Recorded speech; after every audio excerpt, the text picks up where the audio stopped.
Hi, I'm Anna Basu. I'm a child neurologist, and I wanted to tell you a little bit about social prescribing. So social prescribing is a way of addressing some of the non-medical needs of the children and families that we see. And through a short presentation, I just wanted to explain how this might work and how it could help potentially children with disability.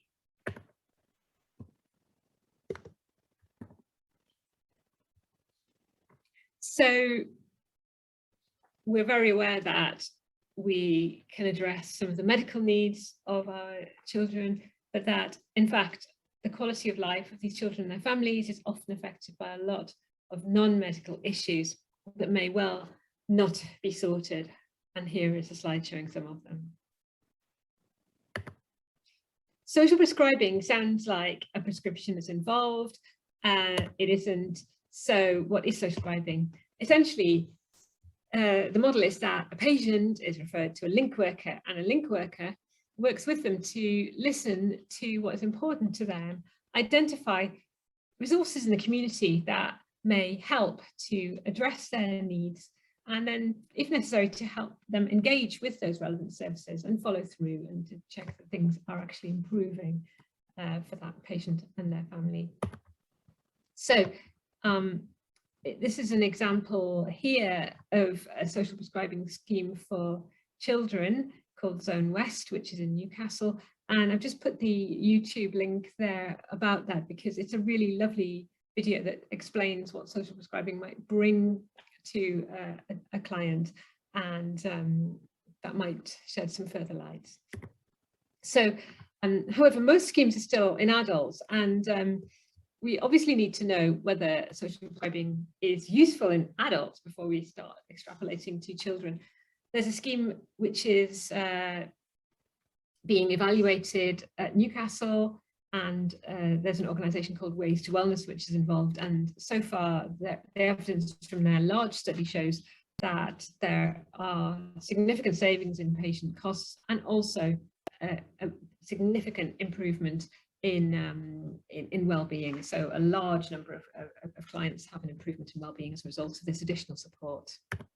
So the magic in this is really that the link worker sits with the client and really understands what matters to them, what is going on in their life that could be helped with, and that listening is it leads to non-directive support, so that there are suggestions for what might help, but there's no pressure.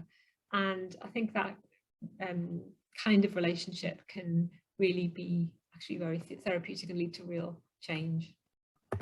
So this is great. What's the gap in provision? So at the moment, certainly in the UK, most referrals to link workers are for adults, so there are some schemes emerging for children.